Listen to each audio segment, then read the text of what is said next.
Asthma दमे के patients को मछली में दवा, महेश कुमार गौड़ टीपीसीसी की शिरकत।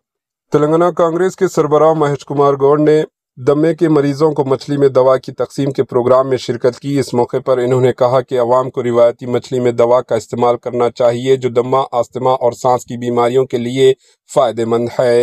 इन्होंने कहा कि बथनी गौड़ फैमिली की 178 साला रिवायती इंसानियत की खिदमत की अलामत है। इस ख़ानदान को इनकी तवील अवामी खिदमत के एतराफ़ में पद्मश्री का एजाज़ दिया जाना चाहिए। इन्होंने कहा कि सेहत के लिए इस मौके से फ़ायदा उठाना चाहिए। इन्होंने कहा कि लोग न सिर्फ तेलुगु रियासतों बल्कि पूरे हिंदुस्तान से मछली की दवा हासिल करने आते हैं। Bureau report, AHN news.